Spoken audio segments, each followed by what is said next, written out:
Good morning, everyone. A very warm welcome to all of us, and Dhanyavada for joining early in the morning. We are in Bhagavad Gita, chapter 11, Vishwarupa Darshan, and कल तक हमने श्लोक 25 तक पढ़े और आज हम श्लोक 26 तक पढ़े। आज हम श्लोक 27 से शुरू करेंगे। और उससे पहले एक स्टोरी जो हमारे महाभारत में है वो दोहराना चाहती हूँ। वो बहुत ही फेमस स्टोरी है, हम सबको भी पता है।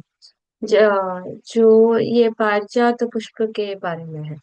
जब नारद मुनि पारिजात पुष्प कृष्ण को भेंट करते हैं और कृष्ण जाके रुक्मिणी देवी को देते हैं कि ले लो करके। हाँ, तब क्या होगा? नारद महर्षि थोड़ा चपल चित्त है। तो वो सत्यभामा के पास जाके जाके बोलते हैं श्री कृष्ण ने रुक्मिणी को देव पुष्प दिया है। और उसका जो सुगंध है वो अमोघ है, उसका परिमल बहुत ही अमोघ है। वो जब वो पुष्प से कोई कुछ मांगे, कुछ भगवान से उस पुष्प को चढ़ा के कुछ भी मांगे तो भगवान खुद दे देते हैं। उतनी अहमता है उस फूल के लिए करके। तो सत्यभामा तो बहुत ही दुख हो जाती है कि भगवान कृष्ण मेरे सिवा किसी और को चुने करके। तब नारद वो बोलते हैं आप दुखी मत हो।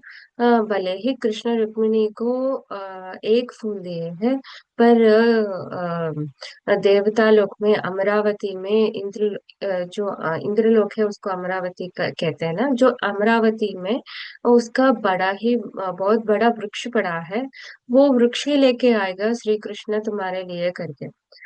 तो जब सत्यभामा के पास श्री कृष्ण आते हैं, सत्यभामा पूछती है कि मुझे वो वृक्ष चाहिए ही चाहिए करके। तो श्री कृष्ण इंद्रलोक अमरावती लोक जाके मांगते हैं उसका वृक्ष। और ये वृक्ष कहाँ से आया? जब ये समुद्र मंथन हुआ था, जब देवताओं को बहुत सारे भेंट मिले थे समुद्र मंथन में, उनमें से एक था ये पारिजात पुष्प, पारिजात वृक्ष। तो वो पारिजात वृक्ष इन अपने देवलोक में स्थापित किया था। तो श्री कृष्ण ने वृक्ष मांगे थे। तो इंद्र ने क्या किया? वो विनम्रता से नहीं, और वो बहुत ही ये इगोइस्टिक माइंड से बोलता है कि ये पारिजात पुष्प केवल ही केवल देवताओं के लिए है और इनसे हम ही पूजेंगे। अगर ये पारिजात पुष्प धरती पे पहुंच जाई तो धरती के लोग इसको भगवान को चढ़ा के जो कुछ भी मन्नत मांगे वो आ जाएगी। तब वो सृष्टि का धर्म नहीं होगा, और पूरा अधर्म ही हो, अधर्म की मांगे मांगते रहेंगे धरती के लोग, और अधर्मता और भी बढ़ जाएगी कृष्णा करके। तो कृष्णा ने नहीं माना। तो तब युद्ध शुरू हो जाती है। जैसे कृष्णा अपनी सेना के साथ गरुड़ वाहन के साथ युद्ध कर जाते हैं, और इंद्र अपनी सेना के साथ ऐरावत के साथ युद्ध लड़ जाते हैं। वो सारे युद्ध वो देव युद्ध देखने लायक था, मतलब बहुत ही सुंदर दृश्य था वो। हाँ। तो फिर बाद में क्या होता है? जैसे हम लोगों को पता है श्री कृष्ण भगवान विजय प्राप्त करके पारिजात वृक्ष को धरती पे ला लेते हैं। तो यहाँ पे श्री कृष्ण लीलावान है। तो वो वृक्ष को ऐसे प्लांट करते हैं, ऐसे स्थापित करते हैं कि उसका जो ट्रंक है, उसका जो रूट्स है, वो भले ही सत्यभामा के बगीचे में हो, पर उसका जो ब्रांचेस है और जो फूल है वो तो आके इंक्लाइन होके रुक्मिणी के बगीचे में जा पहुंचते हैं। तो सत्यभामा ने भगवान से वृक्ष मांगा। तो भगवान ने सत्यभामा को वृक्ष दिया। पर रुक्मिणी ने कुछ भी नहीं मांगा था। जो कुछ भी उसका उसका फूल मिला है वही भगवत प्रसाद करके उसको बहुत ही मूल्यता से ले लेते रुक्मिणी। और रुक्मिणी ये भी कही कि श्री कृष्ण आप जाके ये पुष्प सत्यभामा को दे दो। ये लड़ाई झगड़ा क्यों है, वो मेरे बहन ही है ना, मेरे बहन को दे दो करके। पर अब जाके कृष्ण ने क्या किया, जो सारे फूल है, जो सारे सुगंध परिमल सुवासना भरित फूल है, पारिजात फूल है, वो सारे फूल आ, रुक्मिणी के बगीचे में आ गिर रहे थे हर रोज। और रुक्मिणी वही फूल से पूरा वो फूल सारे उठा के भगवान की पूजा करती रही हर रोज। पर सत्यभामा को क्या मिला, उसको जो वृक्ष मांगा वही मिला। तो इस स्टोरी का ये अंतर है कि आप जब मांगोगे ना कृष्ण से, जो जो वो क्लेवर है उससे भी अधिक क्लेवर तो हम नहीं है। तो हाँ, तो जब कृष्ण से मांगेंगे, जब भगवान से मांगेंगे, ज्यादा होशियारी दिखाने की जरूरत नहीं है। जो ऐसा रहना है कि खाली हाथ भगवान को तुम्हारी प्राप्ति चाहिए करके वो मन्नत मांगे। तो जैसे रुक्मिणी को वो सारे पारिजात के वृक्ष के फूल मिल गए, हर रोज मिले। और अब वैसे ही हमको भगवान हमारी जो जीवन में पारिजात का फूल का प्राप्ति होगा वो हर रोज हर पल हर क्षण देंगे और भर भर के देंगे। और फिर से हमको उनके मुंह के कोई ये वो बोलने की आवश्यकता ही नहीं होगी, कि वो निरंतर हमको देते ही रहेंगे जीवन में, जब हम खुद उनको ही मांगे। तो इसलिए इस स्टोरी का मूल्य बहुत ही इस स्टोरी का बहुत ही मूल्य है, और पारिजात पुष्प का भी बहुत ही मूल्य है। तो हम शुरू करते हैं आज के चैप्टर, आज के विश्व रूप दर्शन में। हम श्लोक 27 कल तक हो गई है, श्लोक 28 से शुरू करें आज हम विश्व रूप दर्शन में। तो यथा निना सॉरी यथा निदानां बहवोऽम्बुवेगाः समुद्रमेवाभिमुखा द्रवन्ति, तथा तवामि नरकलोकवीरा विसन्ति वक्त्राण्यभिविज्वलन्ति, यथा प्रदीप्तं ज्वलनं पताङ्ग विसन्ति नाशय समुद्रवेगः, तथैव नाशय विसन्ति लोका तवापि वक्त्राणि समुद्रवेगः। तो इस श्लोक का अर्थ है कि हम श्लोक 28 और 29 दोनों मिला के पढ़े हैं। और इन श्लोकों का अर्थ ये है कि as many waves of rivers flowing rapidly into a ocean, so are all these great warriors entering into a blazing mouths, and mouths rush with great speed into the fire to perish. So are all these armies entering with great speed into your mouths. सो जैसे कल का दर्शन हमने किया है, भगवान अपने मुंह खोल के अर्जुना को दिखा रहे थे उनका एटर्नल फायर, उस मुंह में एटर्नल फायर दिखा रहे थे। और उस मुंह में ऐसे दिखाए थे दर्शन अर्जुना को कि समस्त सृष्टि जो है उनके मुंह के अंदर जा रही थी, मतलब समस्त सृष्टि उनमें विलीन हो रही थी। वैसे ही आज के इन श्लोकों में अर्जुना बोल रहे हैं कि जो महाभारत में सारे जो वॉरियर्स है, सारे जो युद्ध करने महामहारथियां हैं, वो सारे रथिया ये देख रहा था अर्जुना कि वो सारे रथिया अर्जुन श्री कृष्ण में मुंह के मुंह में जा रहे थे। और अर्जुना ऐसे कंपेयर करे कि जैसे समुद्र में सारे नदियां आके बस जाती है, विलीन हो जाती है, मिल जाती है। जैसे ही ये सारे समस्त ब्रह्मांड सृष्टि तुम्हारी एटर्नल फायर में, तुम्हारे मुंह के अंदर जो सृष्टि का आग है उसमें छा रही है कृष्णा करके वो हाथ जोड़ के अर्जुना ये बोल रहे हैं हमको इन श्लोकों में। So we are heading on to verse 30. लेलीह्यसे ग्रसमानः समन्तात् लोकान् समग्रान् वदनैर्ज्वलद्भिः तेजोभिरापूर्य जगत् समग्रम् भासत्व भासत् भासस्त्वग्राः प्रतपन्ति विष्णोः। तो इस श्लोक का अर्थ ये है कि with your fiery tongues, you are licking up the host of living beings on all the sides and devouring them with your blazing mouth. Oh Vishnu, you are scorching the entire universe with a furious and all-pervading rays of your effulgence. तो यहाँ श्री कृष्ण बोल रहे हे कृष्ण, आप समस्त सृष्टि को अपने मुंह के अंदर ले रहे हो और अपने जीभ से, अपने टांग से वो सारे सृष्टि जो भी भाग रहे, सृष्टि में विलीन नहीं होने के भाग रहे, उनको उनको भी, उन सारे को भी, उन सारे जीवों को भी अपने टांग से खींच के वो अपने अंदर समा रहे थे। मतलब ये हमको ऐसा देखना है कि समस्त सृष्टि का विलीनता हो रही है। मतलब जब भगवान सृष्टि करते हैं और सृष्टि उनमें ही विलीन होती है, और फिर से करते हैं और फिर से उनमें विलीनता होती है।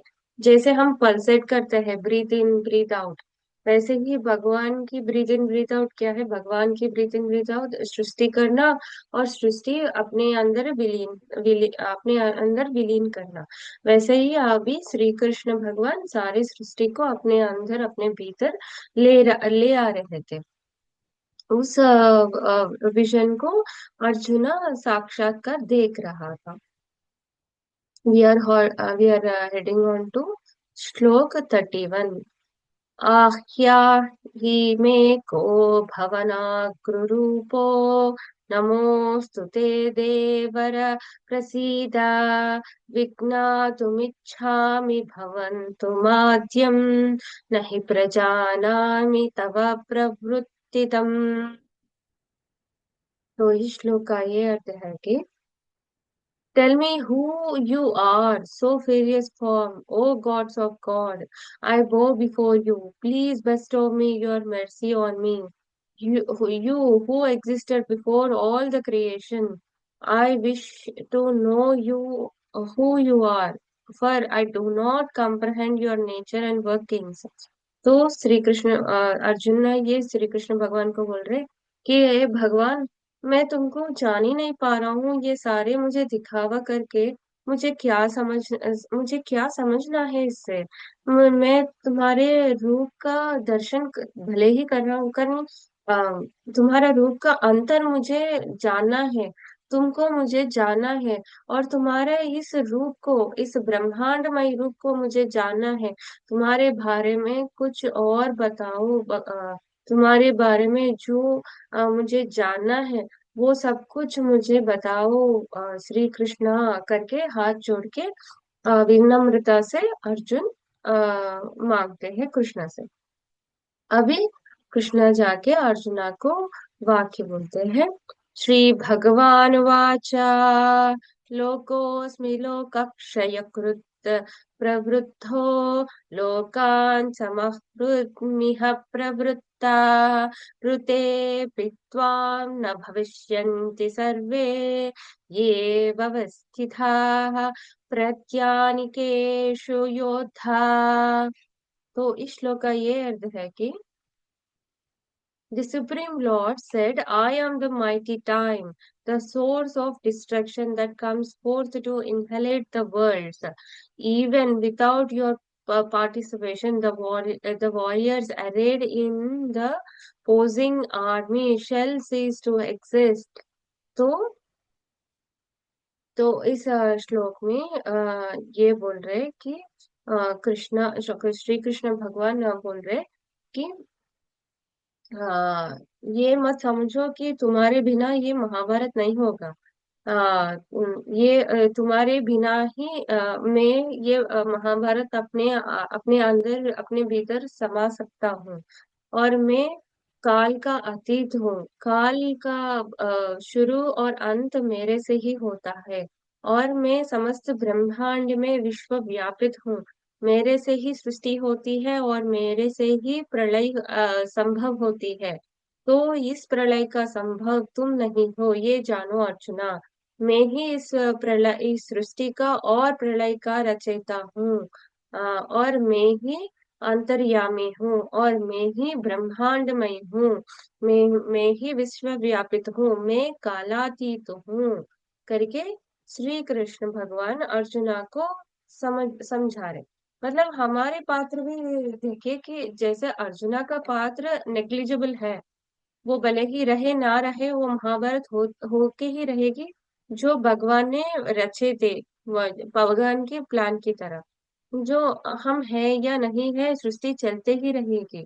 तो हम ये नहीं समझना कि मेरे से ही ये हो रही है और मेरे बिना ये काम नहीं होगा, ऐसा नहीं है, बिल्कुल नहीं है। तुम वहां हो, तुम एक पात्र जरिया बन रहा हो वो काम करने के लिए। तुम सिर्फ एक पात्र हो। और तुमका मतलब हम सभी लोगों का है। हम सिर्फ एक पात्र का स्थान रह रहे को, पर वो रचयिता जो है वो साक्षात भगवान है। वो अपने हाथों में सुदर्शन चक्र लेके प्रलय जो सबका डिस्ट्रक्शन कर लेते हैं, अधर्म का डिस्ट्रक्शन वही कर लेते हैं। जो सृष्टि कर लेते हैं, वो वही शंख का नाद करके सृष्टि कर लेते हैं, वो श्री कृष्ण। जो हम सभी लोगों को ये समझना है कि मेरे बिना ये नहीं होगा। वो भार वो भार हम हमारे कंधों पे नहीं उठाने का। वो भार जो है वो भगवान देख लेगा। सिर्फ और सिर्फ हम भगवान का एक टूल किट है, जो हम वो अपना काम कर रहे हैं। हम एक जरिया है वो काम करने के, पर ये काम हम हमारे जरिए से हो रहा है कि आ, हमारे से ही नहीं हो रहा है। अगर हम उस पात्र में उस स्थान में नहीं है, दूसरा आके वो काम कर लेगा। जो भगवान जो रचयिता है, उनका रचना हमारे बिना नहीं चलेगा ऐसा नहीं है। वो चलते ही रहेगी, सृष्टि चलते ही रहेगी, काल चलते ही रहेगी। हम सिर्फ ये पात्र है इस काल में, इस दिन में इस काम हम कर रहे हैं, वो भी भगवान की प्राप्ति है। तो we are heading on to verse 34। द्रोणं च भीष्मं च जयद्रथं च कर्णं तथान्यानपि योद्धवीरान् माया हतांस्त्वां जिहमा वधिष्ठा युध्या स्वजेतासि रणे सपन्तान्। तो फिर से एक और बार मैं इस श्लोक को पढ़ना चाहूंगी। द्रोणं च भीष्मं च जयद्रथं च कर्णं तथान्यानपि योधवीरान् माया हतांस्त्वां जहिमा व्यधिष्ठा युध्या स्वजेतासि रणे सपत्नान्। तो इस श्लोक का ये अर्थ है कि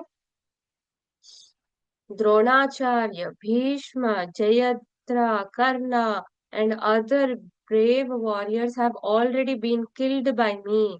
Therefore, slay them without being disturbed. Just fight. You will be victorious. You over your enemies in the battle. तो श्री कृष्ण भगवान अर्जुना को ये बोल रहे कि जो जो महारथिया है महाभारत में, द्रोणाचार्य, भीष्म पितामह, जय सुमित्रा, कर्ण और सभी कौरव के सभी कौरव सेना, अ, दुर्योधन, दुशासन, भीष्म पितामह, जो सारे महारथिया है, उनका पात्र में अपने अंदर विलीनता ले ली हूँ, कि मैं उनका संहार ऑलरेडी कर चुका हूँ। तुम यह सिर्फ अपना काम कर रहे हो, कि ये सृष्टि को दिखाने के लिए। तो तुम विचलित मन से ये काम नहीं करो। मैंने ऑलरेडी इस काल को रच ली है। I have already written the fate of, I mean the happenings of this time. तो तुम एक पात्र और जरिया बन के अपना काम निष्पक्षपात से, विदाउट एनी डिस्टर्बफुल थिंकिंग, निस्संशय से तुम ये कार्य कर लो अर्जुना। तुम विचलित होने की तुम्हारी कोई जरूरत नहीं है। तुम एक पात्र हो, तुम एक जरिया हो। ये भगवान अर्जुना को फिर दोहरा के बोल रहे थे। और वी आर हेडिंग टू श्लोक 35। संजय उवाच, यह अर्जुन बोल रहे, संजय उवाच एतत् श्रुत्वा वचनं केशवस्य कृताञ्जलिर्वेपमानः किरीटा नमस्कृत्वा भयायेवः कृष्णं सद्गदं भीत भीतः प्रणम्य। तो यहाँ अर्जुना बोल रहे कि hearing these words of Kesava, Arjuna trembled with dread. With the palms joined, he bowed before Sri Krishna and spoke in a flattering voice, overwhelmed with the fear. तो यहाँ श्री कृष्ण, जहाँ श्री कृष्ण ने बोला कि तुम एक पात्र हो, तो ये ऑलरेडी संहार, इनका ऑलरेडी संहार हो चुका है। तो अर्जुना बोल रहे कि हाथ जोड़ के केशवा, तुम्हारे इन बातों से ना मुझे और भी भय लग रहा है। और ऐसा करके अर्जुना बोलते हैं। और आगे जाके बोलते हैं श्लोक 36 में, अर्जुन उवाच स्थाने हृषीकेश तव प्रकीर्त्या जगत्प्रहृष्यत्यनुर्जयते च राक्षांसि भीतानि दिशो द्रवन्ति सर्वे नमस्यन्ति च सिद्धसङ्घा। तो इस श्लोक में अर्जुना ये बोल रहे कि O master of senses, it is but apt the universe rejoice in giving you the praise and honored by you. The demons flee fearfully from you in all the directions, and hosts of the perfected saint bow to you. तो वो जो पिछले दृश्य श्री कृष्ण ने अर्जुन को दिखाए, वो दृश्य से पिछले श्लोक में अर्जुना ने भयभीत हो गए थे। और हाथ जोड़ के भगवान से ये भेंट कर रहे कि अर्जुना, जो मेरे पंचेंद्रिय है वो तुम्हारी ही देन है। जो मेरे पंचेंद्रिय से वो मैं रिसीव कर रही हूँ, परसेप्शन कर रही हूँ इस जो मेरे आसपास होने वाले घटनाएं का, वो पंचेंद्रिय भी तूने ही मुझे दिया है। और ये भी बोल रहे कि तुम्हारे नाम सुनते ही समस्त राक्षस भाग जाते हैं। और तुम्हारे नाम सुनते ही जो भक्त है, जो संत है, तुम्हारे गीत गान सुनाते तुम पे ही रमित होते हैं करके अर्जुना बोल रहे थे। तो हम इस यहाँ पे आज का ये श्लोक का स्मरण स्टॉप करेंगे। हम we will head to meditating. हम मेडिटेशन करेंगे मास्टर्स। और मेरे सारे प्रिय मित्रों, अपना पोस्चर सही कर लीजिए और sit in A right position, और अपना हेड, नेक और स्माइन अलाइन कीजिए। और जो कोई आपकी बाहर की दृष्टि है, वो सारे अभी भूल जाके अनंत विश्व का दर्शन करेंगे हम आज। और अपने हाथों में हाथ लीजिए और अपने नासिका पे ध्यान दीजिए और बिल्कुल शांति से ये अनुभूति लीजिए masters. Sit in a right comfortable position. Do not stress your body. Align your head, neck, and spine. Fold, clasp your hands into fingers into fingers, hands into hands, and close your eyes with no single thought that is attached to this outer world.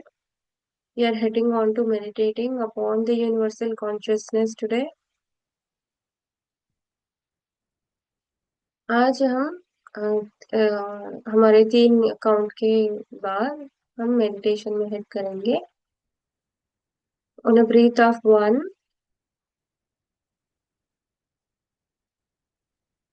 Hare Krishna.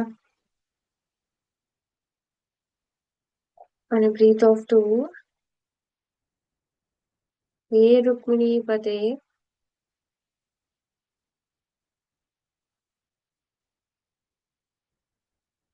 On a breath of 3, He Jagannath, Hari Narayana, Vasudeva, Jagatpate, Pradyumna, Niruddha, Purushottama, Sahasranama, Ananta, Rahimam, Rahimam, Lakshamam, Lakshamam। अच्छा, आज masters ये कह रहे हैं कि हम हिमालय पर्वत का परिभ्रमण करके आएंगे। So get ready, masters, in the journey of the divine guidance. Call upon all the eternal masters, astral masters, our spirit guides, हमारे गुरु मंडल, सिद्ध मंडल, अवधूत मंडल के हमारे सारे मास्टर्स को बुलाएंगे। महादर बाबा जी को प्रणाम करते हुए इस दिन का आज हम शुरू करेंगे और साक्षात सदा शिव का दर्शन करेंगे। शिव का अनुग्रहता आज हम सभी को मिलेगी। शिव और केशव अलग नहीं है, उनमें अंतर नहीं है। जब हम शिव को सोचते हैं तो केशव आके पहुंचते हैं। जब हम केशव का भजन करते हैं जो शिव आके पहुंचते हैं। तो हमारे साथ आज यही होने वाली है। जब हम केशव के साथ रहे तो शिव का प्राप्ति हमको मिल रही है आज।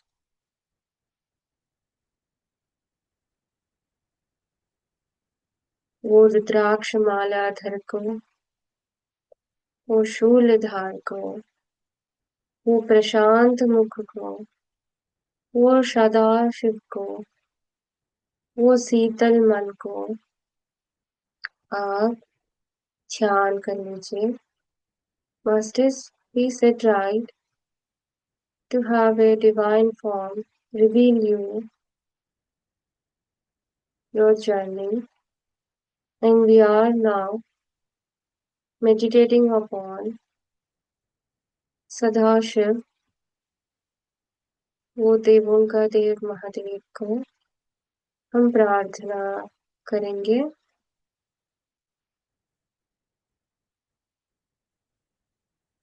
We are heading on to envisioning the beautiful serene mountains and divine lakes of Himalayas, और सारे जो समस्त सृष्टि के दिव्य मंडल है वो सारे इन देवता पर्वतों में अपना चरण जीवन कर रही है।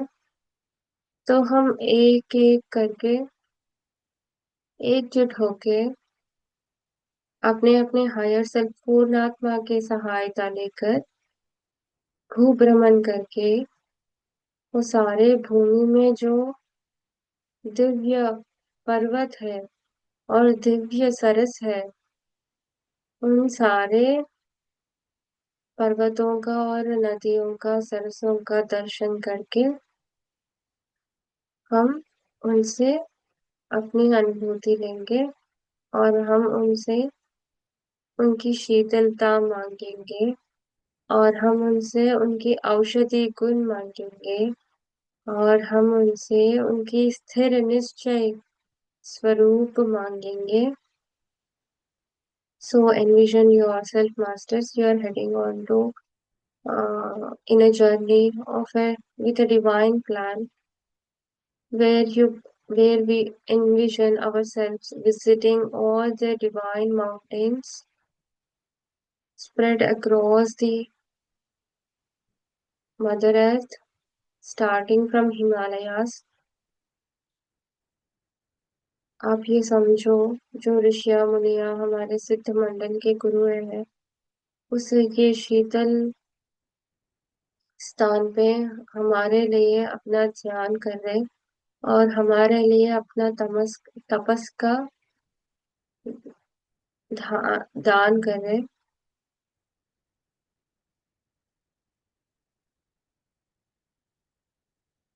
Envision mount Kailasa. एनविजन हम सभी माउंट कैलासा के परिभ्रमण कर रहे हैं अभी, जो माउंट कैलासा का बाहरी कोर है, उनका परिभ्रमण करेंगे. और ये आप समझो कि माउंट कैलासा, पेरू, विंध्याचल पर्वत,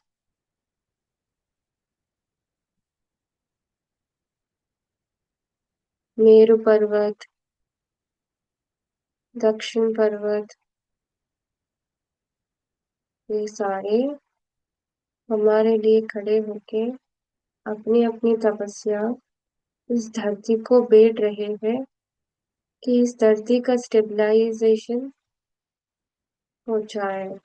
उनका काम यही है.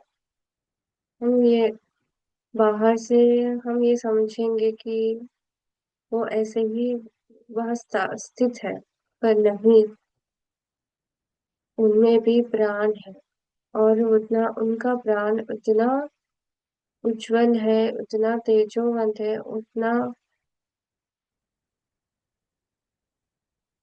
बिग है, कि वो भी तपस्या करे, कि धरती का स्टेबलाइजेशन करने का काम है उनका.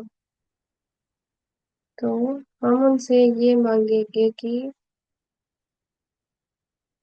ये पर्वतराज,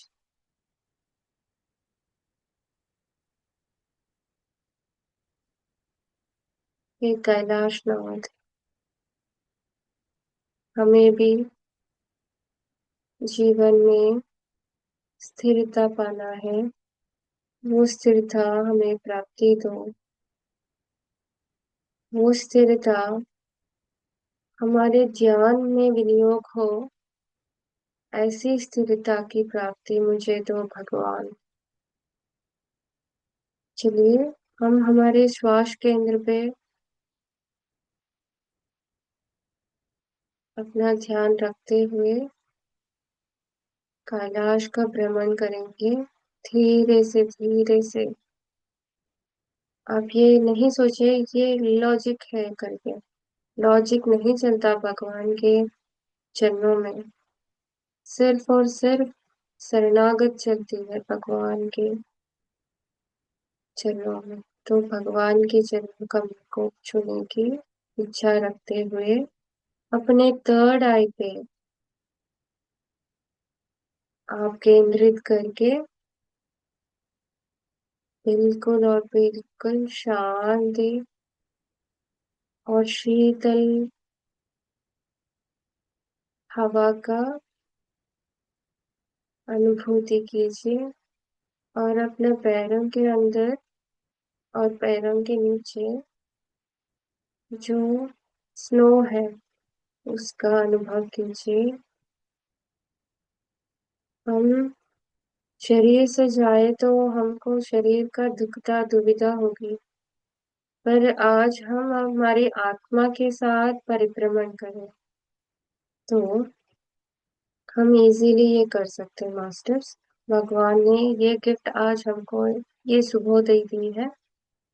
तो धीरे से परिभ्रमण करते हुए उस विशाल पर्वत की दर्शना कीजिए। वो अमृत पर्वत की दर्शना कीजिए।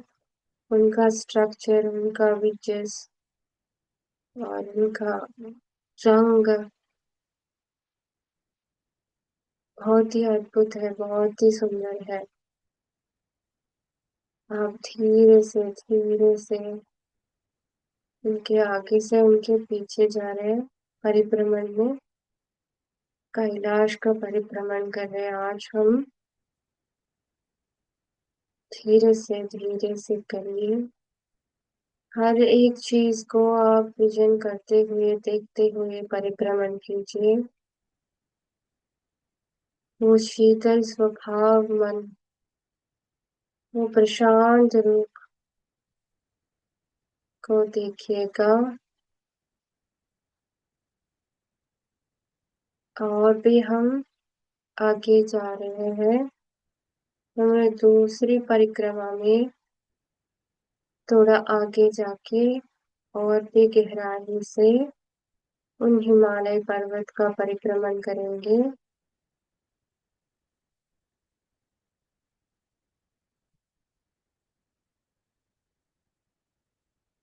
आज हम आप सामने से एक साइड को आए हैं।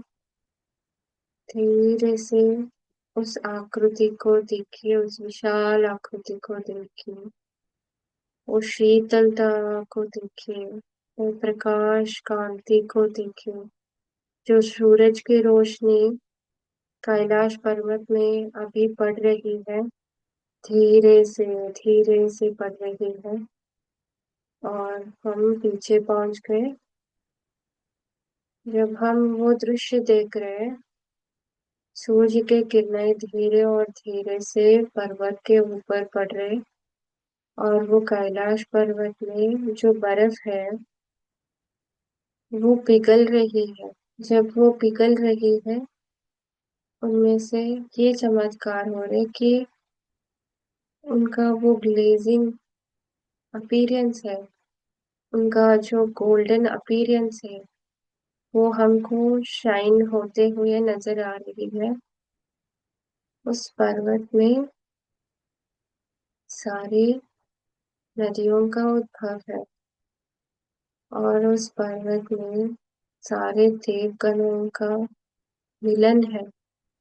और उस पर्वत में सदाशिव का नंदी भृंगी चंडी के साथ, शिव गणाओं के साथ निवास है। और साक्षात उस पर्वत का अधिकार माँ पार्वती का चरणों में है। और हम धीरे से होके आगे आगे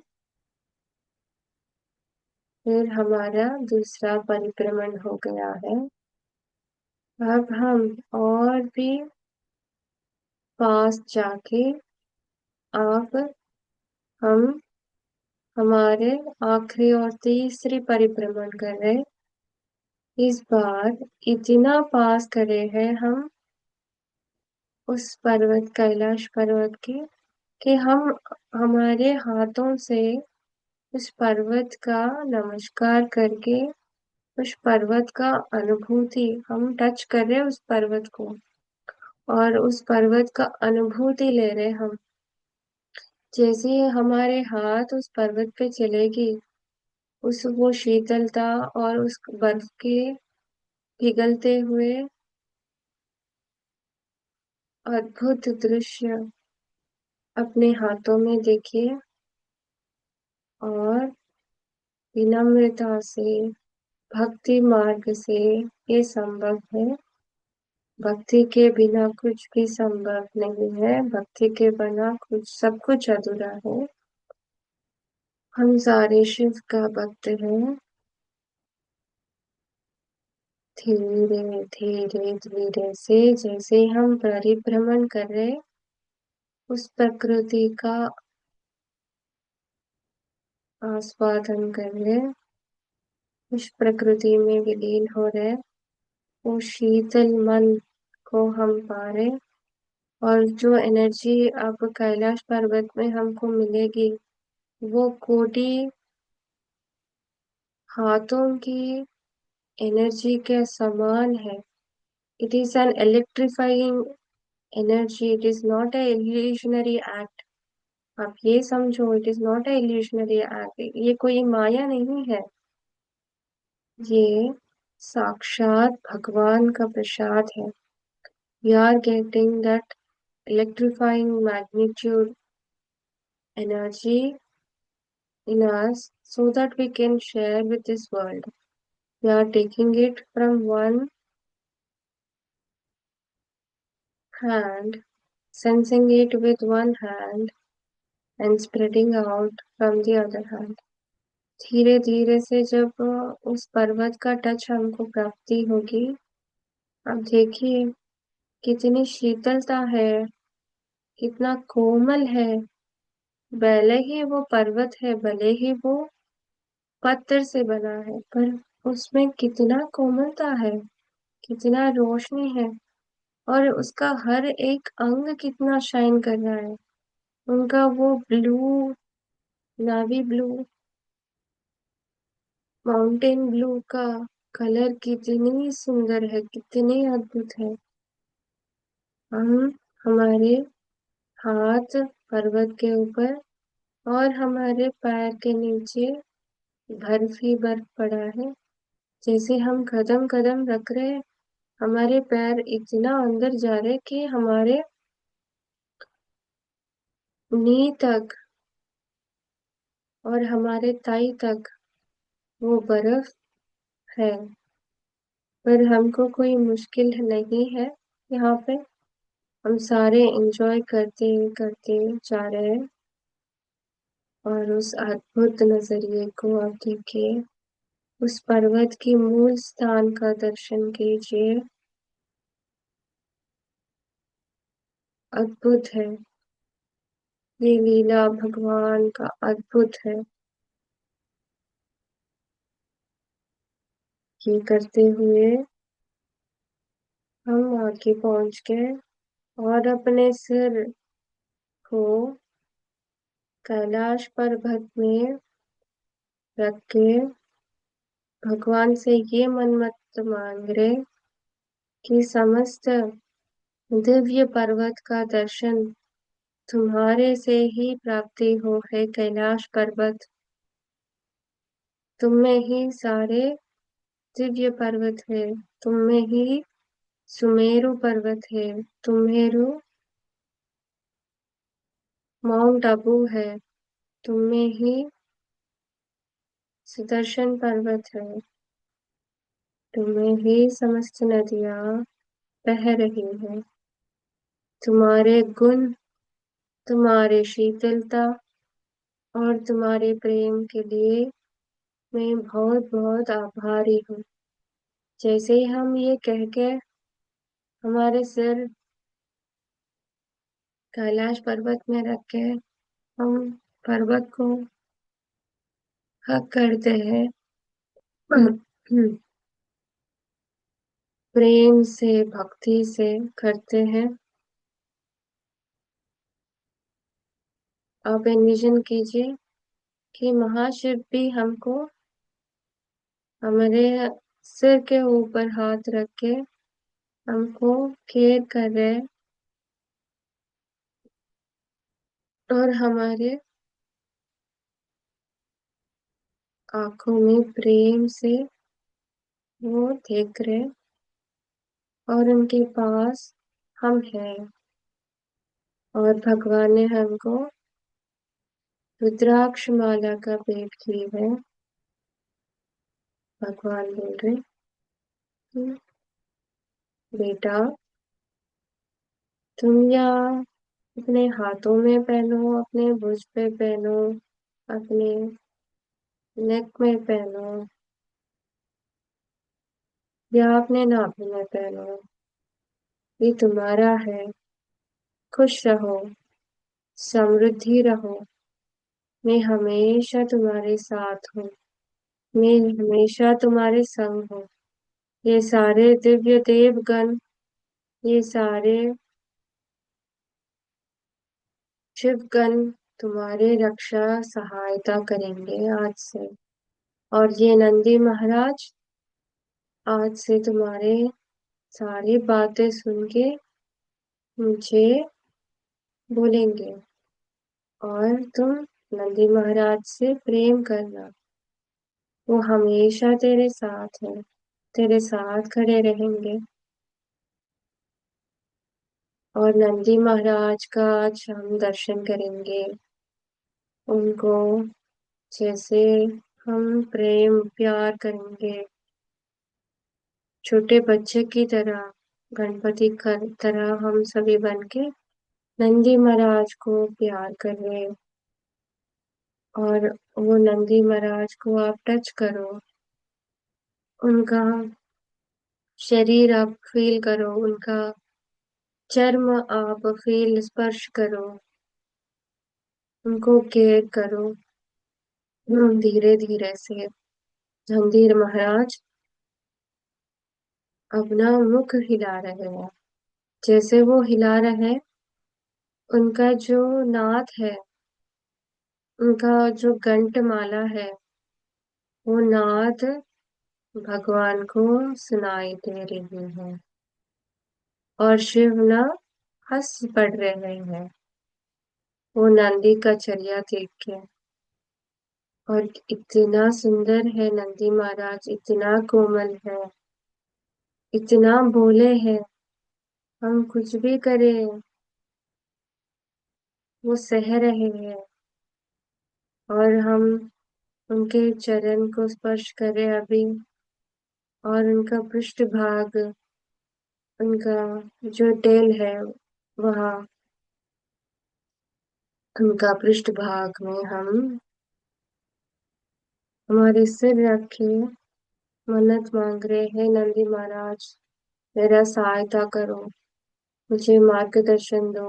और इतना प्यार देना, इतना प्यार देना, वो नंदी महाराज खुद तुम्हारी ओर मुड़ के, आपकी ओर मुड़ के फिर से प्यार करेंगे। हे भगवान, तुम्हारा लीला इतना सुंदर है कि मैं बातों में बयां ही नहीं कर सकता। अद्भुत अनंत चैतन्य दिव्य प्रकाश शीतल स्वरूप।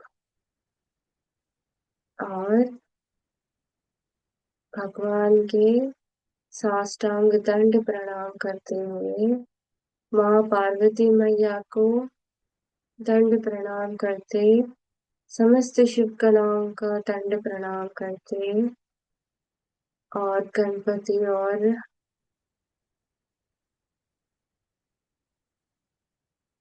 कुमार को,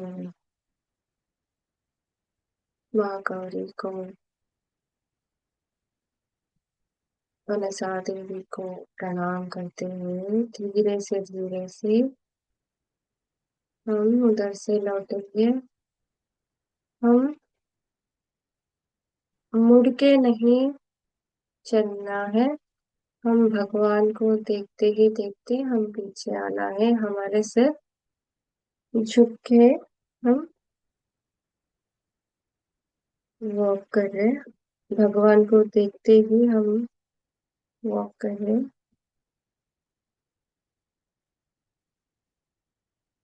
ओ त्रिशूलधार, तुम्हारा जय हो।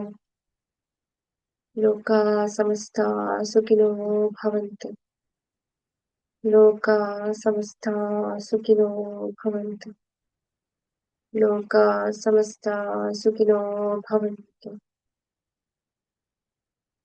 हमारे सभी एस्ट्रल मास्टर्स को, हमारे महाअवतार बाबा जी को, जो कुंडल चैतन्य शक्ति उनमें भ्रमित हो रही है,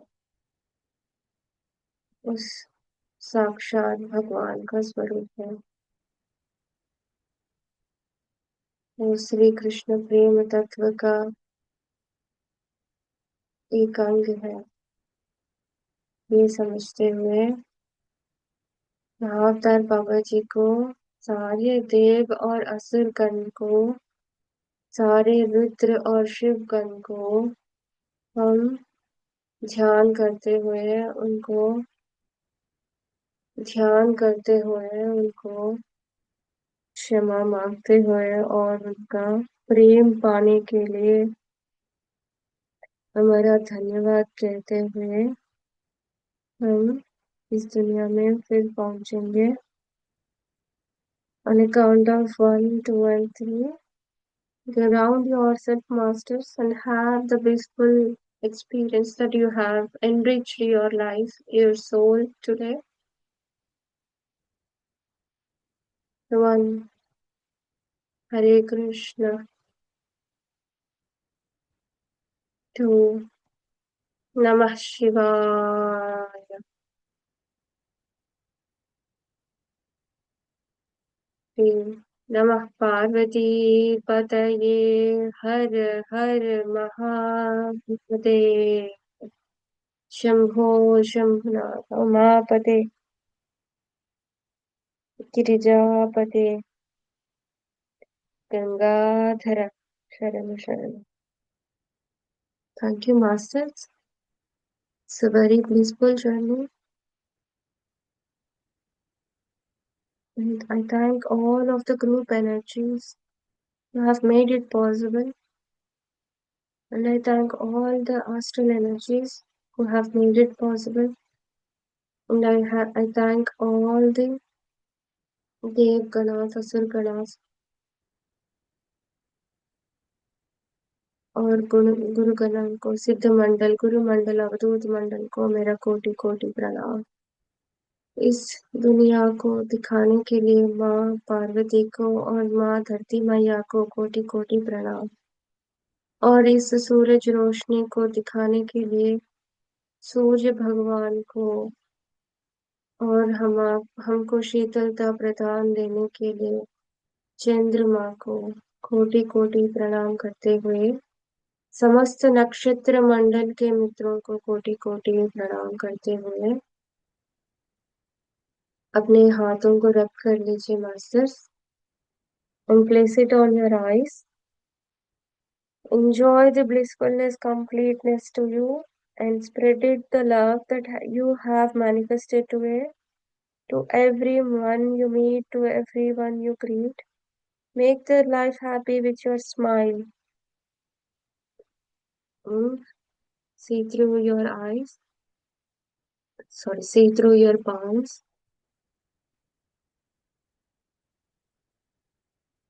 धन्यवाद. Thank you, Masters.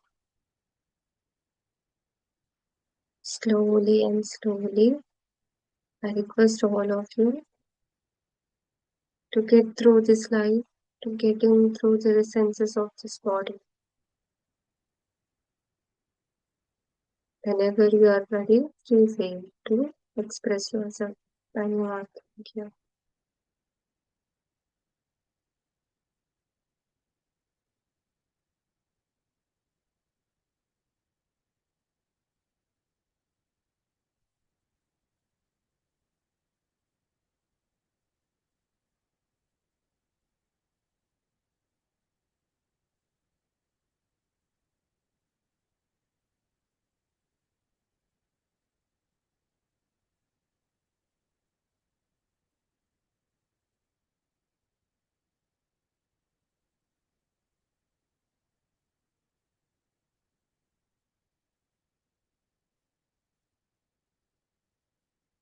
I will repeat the grounding one more time.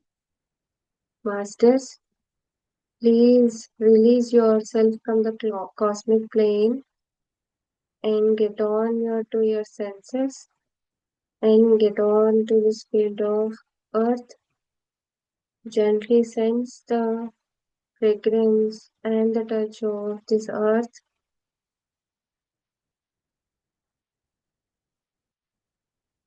On the count of 1, 2, and 3, gently bring back yourself. I request you to gently bring back yourself. Masters, I request you to gently bring back yourself. 1. आप इस शरीर का आभास पा रहे हो. To, आप अपने पंच वायु का, पंच भौतिक शरीर का आभास पा रहे हो। Three, you're gently getting on to your feet and your senses, masters. दीर्घ श्वास लीजिए, अपने आप को ग्राउंड कर लीजिए मास्टर्स। ये विनती है आपसे। Ground yourself, get on to your senses. धीरे से करना।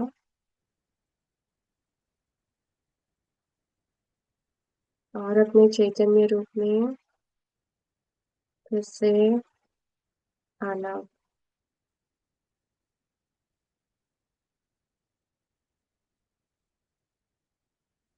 थैंक यू मास्टर्स, धन्यवाद।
Mankaji, I see the energies are high.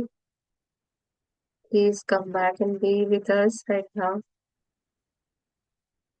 I request you to be with us.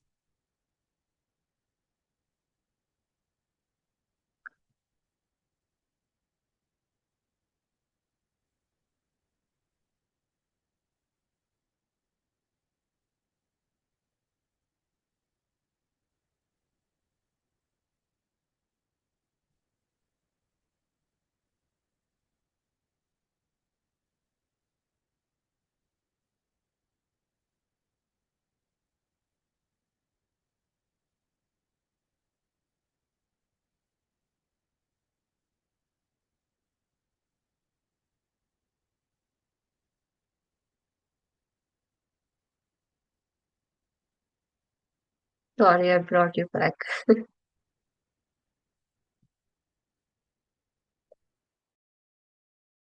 Deep gratitude से जाना नहीं, वापस तो आना ही था।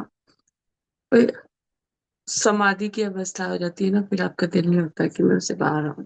और इतना मतलब बहुत अच्छा था, इतनी डीप मेडिटेशन में थे।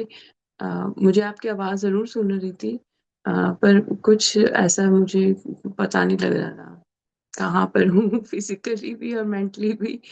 हम्म, और मेडिटेशन के बीच में ही नहीं, मेडिटेशन से पहले जब आप भगवत गीता के विराट स्वरूप के बारे में बोल रहे थे, मैंने बहुत कुछ यूनिक एक्सपीरियंस किया अपने ही घर में। अम, मेरा जो पेट है, मैंने उसको उस विशाल स्वरूप में देखा। वो मेरे साथ में लेटा, वो मुझे यूं बस ऐसे से ना बस रब कर रहा है, और मैं उसकी तरफ देख रही हूँ कि ये क्या है। और उसने उसी टाइम यू देखकर मुझे अपना पूरा वो एक स्वरूप दिखाया। और फिर वो आया। ईश्वर बार बार हमको सिखाते हैं, आप शरीरों से मत जुड़िए, आप ये मत सोचिए कि आपको अगर ये फिजिकल फॉर्म मिल रही है तो सिर्फ आप में ही ईश्वर की चेतना है। आपके साथ जो जुड़े हुए जानवर हैं या कोई भी है, एक एक कण भी सृष्टि का जो है, उसमें भी वही ऊर्जा है। तो हम ब्रह्मांड की जब ऊर्जा देखते हैं, हमको चांद सितारे सब कुछ दिखाई देते हैं, हमको गैलेक्सीज दिखाई देती है। वो कैसे दिखाई देती है? तभी दिखाई देती है ना जब हम उसमें वो स्वरूप देखते हैं ईश्वर का। और अनबिलीवेबल चीज क्या हुई जब आपने बोला कि ईश्वर अपने मुख खोल के सारा अंदर करते हैं, ये मुंह खोल के बैठ गया। आई वॉज, अभी वो सो गया। आई वॉज लिटरली, मतलब मैं कह रही हूँ जो आप बोली जा रही है, यहाँ पे एक्ट कर रहा, मैं इसको देख रही अंदर बहुत डीप डीप ग्रेटिट्यूड है कि ये भी एक बहुत डिवाइन सोल है, जो इतनी मेडिटेशन में इतनी गहरी बैठना है, करना है। और वो हाथ यूं करके करेगा कि मेरा पोस्चर भी सही होना चाहिए जब मैं बैठी हूँ तो वो भी डिवाइन की इतनी इतनी ग्रेटिट्यूड है। और जब आप मेडिटेशन करवा रहे थे, मैंने नागा साधुओं को देखा, मैं नागा साधुओं के साथ में बैठी हुई थी। मैंने महाअवतार बाबा जी के साथ में उनकी केव में बैठ के ध्यान किया, जो मुझे दिख रहा था उस टाइम। और बाबा जी बहुत सारी गाइडेंस दे रहे थे। और बाबा जी मुझे वो दिखा रहे थे, रेनबो दिखा रहे थे। और फिर हेड़ा खान जी आए, और हेड़ा खान जी बाबा जी ने अपना स्वरूप एकदम से अपने उस अंत स्वरूप से लॉर्ड शिवा के स्वरूप में मुझे दिखाया। और जब उन्होंने लॉर्ड शिवा के स्वरूप में दिखाया, तो वो इतना विशाल था, और वो अम, हल्का ब्लू कलर का था। जैसे माँ काली की ऊर्जा होती है, श्री कृष्ण की ऊर्जा होती है, वैसे ही शिव शंकर भोलेनाथ की मुझे दिखाई देती थी। फिर मैंने देखा नीम करोली बाबा जी को। और जब मैंने नीम करोली बाबा जी को देखा, तो पहले नीम करोली बाबा जी हंस रहे थे, फिर वो एकदम से हनुमान जी के स्वरूप में हो गए। तो वो जैसे हमें पता है, ईश्वर बहुत सारे अपने स्वरूपों के साथ में धरती के ऊपर आते हैं, उन्होंने लिया है, अपना जन्म लिया है।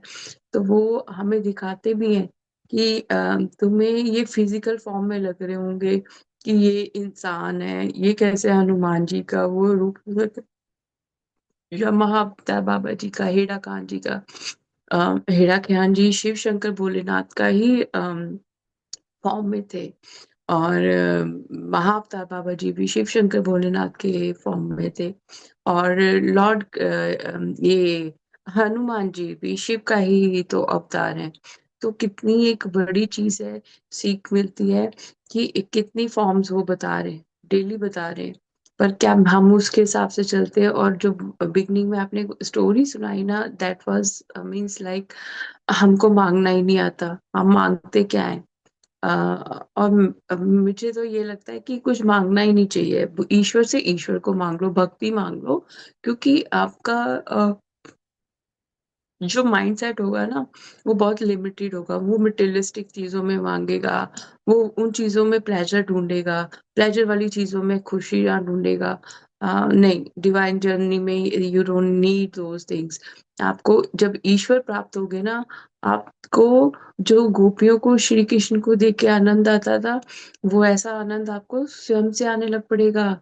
आपको ऐसा नहीं लगेगा कि जैसे क्या होता है कि हमारी जिंदगी में हम पूर्ण क्यों नहीं होते हैं? क्योंकि हम हमारी खुशियों के लिए दूसरों के ऊपर बहुत ज्यादा डिपेंड रहते हैं। पर जब आप कृष्णमयी हो जाते हो, जब आप शिवमयी हो जाते हो, तो आपके अंदर ही वो प्रेम अपने आप इतना आ जाता है, इतना आ जाता है कि आपको ना दुनिया दुनियावी प्रेमों की कोई वो रहती ही नहीं है। और जो नागा साधुओं का था, उन्होंने मुझे बहुत सारा आशीर्वाद दिया। कल ना आपने भगवत गीता का वो अपलोड किया दिया था वीडियो। तो मैंने तो थोड़ी देर बाद जब देखा वीडियो, तो पता नहीं कहाँ से मुझे गाइडेंस आई कि वो शेष नागों वाली पिक्चर लगानी है उसके ऊपर। आज मुझे उन्होंने वही वाला स्वरूप अपना दिखाया, शिव शंकर भोलेनाथ ने, कि ये भी जो है, ये भी मेरा ही स्वरूप है, इनको अलग मत समझो। तभी वो नागा साधु दिखे। और जो नागा साधु दिखे, वो मुझे ऐसा ही लग रहा था कि जैसे वो कैलाश पर्वत पे ना, वो सफेद बर्फ नहीं है, वो सब नागा साधु बैठे हुए हैं, और वो तपस्या कर रहे हैं, और वो इतनी ट्रांसपेरेंट है। और अंदर उसके बहुत ह्यूज ऑरेंज कलर की, ऑरेंज या येलो कलर की लाइट दिख रही थी मुझे। Show out of this world experience था। और इतना मुझे इतना याद है कि मैं फिजिकली और मेंटली और इमोशनली तो नहीं था, और मुझे ये भी नहीं याद है कि मैं ब्रीथिंग कर रही थी कि नहीं कर रही थी। इतना डीपर उसमें कॉन्शियसनेस में चली गई थी, और मुझे कोई अवेयरनेस नहीं थी। बस मुझे इतना अच्छा लग रहा था उन सब के से आशीर्वाद लेने के लिए। और उन्होंने बहुत सारा, नागा साधुओं ने आप सबके लिए बहुत बहुत आशीर्वाद दिया है। और उन्होंने बहुत आप सबके लिए प्रेम भेजा है। और वो बहुत खुश हैं कि हम श्री कृष्ण के विराट स्वरूप में उनके साथ भी जुड़ते हुए उन्हें भी ईश्वर के देखो, हमारे जो पूर्वज हैं वो नागों को मानते थे ना, वो उनका पूजा पाठ करते थे। तो वो भी एक उन्होंने दिखाया है कि अम, हमारा हमारे अंदर के जो विकार हैं, हमारे अंदर के जो नेगेटिविटी है, जो आपको जॉब ये आती है ना, ये भी मुझे गाइडेंस आई थी कल, कि आप में से अगर कईयों को उबकाई आती होगी, जैसे मुझे उबासियां बहुत आ रही हैं, ये भी उनकी प्रेजेंस का एक सिंबल होता है, पॉजिटिविटी का होता है। और साथ के साथ में जब आप बहुत डीप उसमें चले जाते हो, तो वो जो आपके अंदर की नेगेटिविटी है, कुछ भी है ना, वो भी ऐसे निकल जाती है बाहर।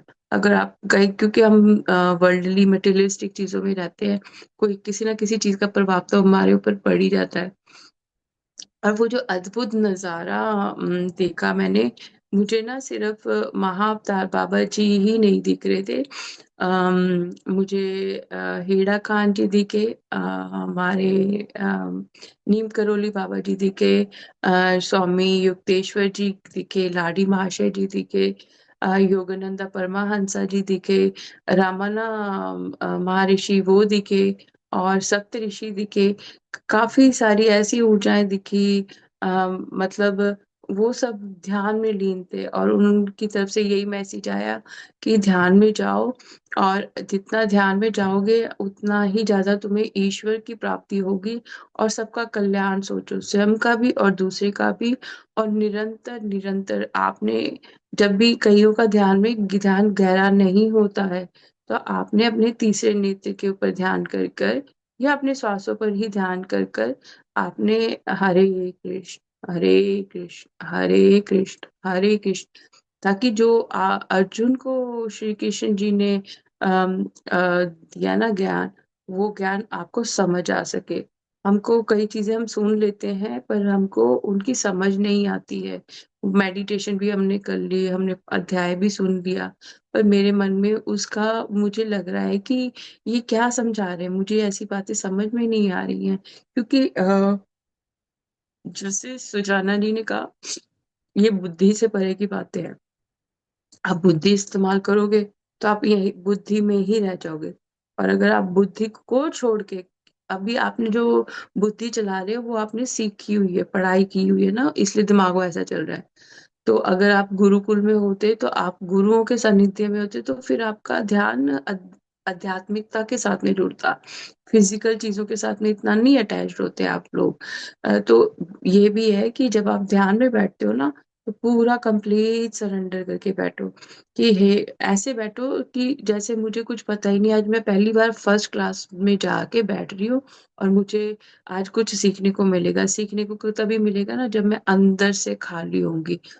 और इमोशंस आते हैं, कोई रो रहा है, आप किसी का मन भर गया था, मेडिटेशन में कोई रो रहा था, तो आप का अगर मन भी भरता है ना, तो वो भी आपकी हीलिंग हो रही है, तो आपने उसको भी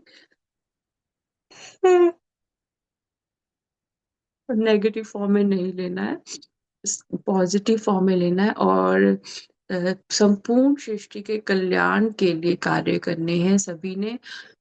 एक हमने कार्य करना होता है अपनी जीवनी के लिए, अपने लिए।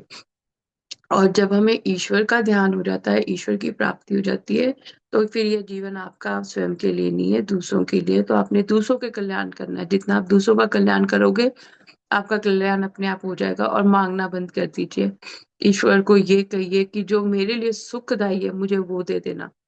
क्योंकि फिर आप 84 लाख योनियों के चक्रों में पड़ना चाहते हो, तो वो तो आप मेटेरियलिस्टिक चीजें तो कभी खत्म नहीं होंगी। पर जब मैं ये कह देती हूँ कि ईश्वर जो आपको पसंद है आप मुझे वो दे दो, तो ईश्वर कहेंगे कि इसने तो मेरे पर ही सरेंडर कर दिया। जैसे अब रुक्मणी जी ने कुछ नहीं मांगा था, उनको फ्लावर्स का वो था कि है ना, वो फ्लावर्स आए, वो भक्ति में ही खुश थी, वो मटेरियलिस्टिक चीज में नहीं थी। उनको ये नहीं था कि मेरे पास वृक्ष होना चाहिए। ठीक है। वृक्ष एक चीज ये भी दर्शाता है कि लालसा कितनी है इंसान के अंदर, कि मेरे सिवा किसी और के पास ये चीज जाए ही ना, ये मेरे को ही मिले, मुझे ये सुखानंद प्राप्त हो, किसी और को प्राप्त ही ना हो। पर जब आप ईश्वर को कहते हो ईश्वर मुझे आप ही चाहिए, तो हर एक श्वास के साथ में आपको ईश्वर दिखेंगे, स्वयं में भी और दूसरों में भी। अपनी चेतना सिर्फ ईश्वर के साथ जोड़ो, और मन में इतनी गहरी शांति आ जाएगी ना कि आप कहोगे कि ईश्वर आपका बहुत बहुत धन्यवाद है, आपने मुझे अपना इतना अच्छा स्वरूप दिखाया। और भगवत गीता के द्वारा कितना प्यारा ये ज्ञान हमको ईश्वर पल पल समझा रहे हैं, तुम ये शरीर नहीं हो, तुम ये आत्मा नहीं हो, तुम इससे परे हो, पर तुम अपने उस स्वरूप से तब जुड़ोगे जब आप इस चीज को छोड़ दोगे। जैसे एक पुराने वस्त्र फट गया है तो उसको हमको नए वस्त्र के साथ में रिप्लेस करना पड़ता है, वैसे ही हमारे जो सोल जर्नी है, जब हम जिंदा हैं उसी वक्त हमको अपने जिंदगी के अगले पड़ाव की तरफ जाना है। और अगले पड़ाव में जाने के लिए मुझे अपने पुराने सभी विकारों को, अ, जिनमें जिनकी वजह से मेरी आत्मा में छेद हुए थे, उनको उतार के एक नया अ, वस्त्र पहनना है, जो आध्यात्मिकता के रास्ते पे ले जाता हुआ मुझे ईश्वर के विराट स्वरूप को बाहर देखते देखते अपने स्वयं के अंदर भी देखना शुरू हो जाएगा आपको। फिर आपको पता लगेगा कि अरे मैं तो ईश्वर को बाहर ही ढूंढती थी, ईश्वर तो मेरे अंदर है। जैसे वो हिरन कस्तूरी के पीछे भागता है सारी उम्र, उसको पता ही नहीं लगता ये खुशबू कहाँ से आ रही है, जबकि वो खुशबू उसके अंदर ही थी। आप सभी बहुत खुशबू वाले, बहुत ही प्यार वाले, बहुत ही सत्कार वाले आदरणीय संत महात्मा योगी हो, तभी आप ध्यान में बैठे हो। क्योंकि अगर आप किसी को ध्यान में लगाओगे तो आपको पता है आपका भी उद्धार होगा, सामने वाले का भी उद्धार होगा। पर कभी भी किसी को फोर्स मत कीजिए कि क्योंकि हम सबका पड़ाव डिफरेंट है। तो आपने जब भी ध्यान करना है तो आपने स्वयं का भी और दूसरों के कल्याण के लिए करना, किसी को फोर्स नहीं करना है। श्री कृष्ण ने ज्ञान दिया था क्योंकि वो स्वयं भगवान थे। हम बता सकते हैं रास्ता, पर हम ईश्वर का वो स्वरूप पूर्णता तभी बन सकते हैं जब मैं अंदर से बाहर से पूरी ईश्वरमयी हो जाऊं, और फिर मैं सिर्फ ईश्वर के ही चरणों में एक प्रार्थना करूं कि हे ईश्वर आप ही ये ज्ञान दो, मैं तो एक जरिया हूँ, आप ही मेरे आसपास के सभी लोगों को ध्यान के साथ में जोड़ दो। तो फिर अपने आप ही वो आनंद वाली अवस्था आएगी।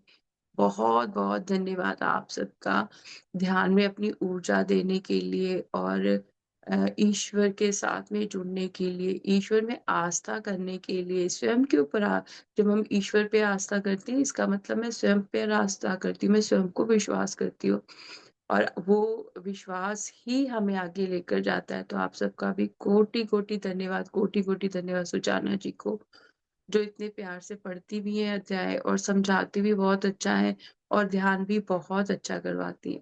धन्यवाद। Thank you Monica ji. Thank you Meena ji for your message. आत्मवंदन, thank you Krishna ji and all the divine masters. Monica ji, Susan, deep, deep gratitude for the amazing journey to our beautiful abode of dearest Shivji, Parvati Ma, and Gomata. And this experience was so blissful, heartfelt gratitude. Thank you so much, Meena ji. जो मैंने experience किया, जो आपने experience किया, वो अद्भुत है। Like हम खुद करे तो वो हमसे कब हो पाएगा, कैसे हो पाएगा, वो पता नहीं। शरीर का दुविधा होगी जब हम एस्ट्रली करते हैं, आत्मा से परिभ्रमण करते हैं, तो इतना आसानी से और इतना रोशनी से ब्लिसफुल फीलिंग होती है, वो बातों में बयां नहीं हो सकती। और बहुत बहुत धन्यवाद आप सभी को। कल फिर हम कनेक्ट करेंगे। धन्यवाद for the group energies and धन्यवाद हर रोज हमसे कनेक्ट करने के लिए। Deep deep gratitude.